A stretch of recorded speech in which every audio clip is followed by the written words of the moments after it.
Goeiemôre, wat 'n wonderlike voorreg om weer op hierdie Saterdagoggend met u te kan praat.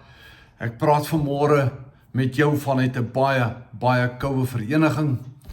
Maar ek wil graag vir jou die volgende vraag vra. Wie is eerste geskape? Nou weet ek die mens sê maar altyd Adam. Met alle respek gesê, dis nie my verstaan van die Bybel nie. Genesis 1:27 sê vir ons, en God het die mens geskape na sy beeld. Na die beeld van God het hy hom geskape. Man en vrou het hy hulle geskape.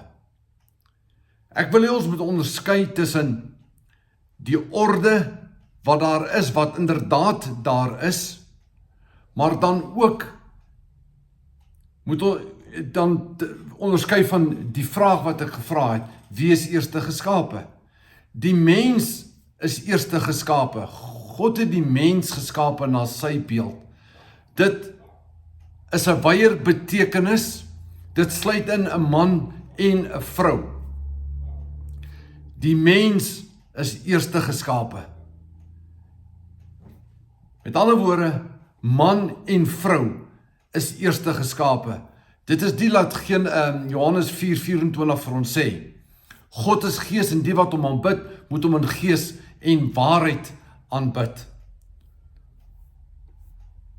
En as ek en jy na sy beeld en sy gelykenis geskape is, dan spreek dit vir sigself dat ek en jy ten eerste gees mens is.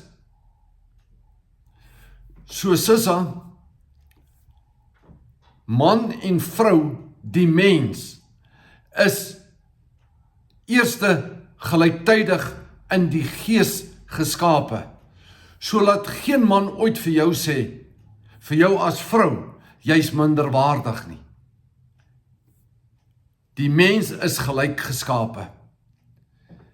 Ja, dat ons inderdaad 'n God van orde dien, dit spreek vir sigself, maar dit is 'n ander besprekingspunt.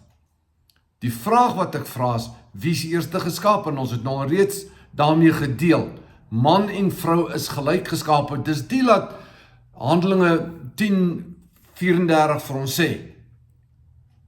God is nie die aannemer van 'n persoon nie. Hoekom nie? Want ons is almal gelyk voor God.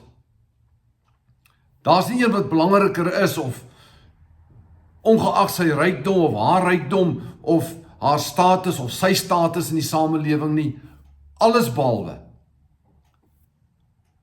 Ons as mens is in die gees gelyk geskape. Ja, dat Adam eerste sy liggaam gekry het, Genesis 2 is duidelik daaromtrent, maar dis nie die punt van bespreking vandag nie. Dis dat ek weer wil benadruk, dat jy en ek as mens is gelyk geskape voor God. En deur God. Baie dankie dat jy vandag na my geluister het. Shalom.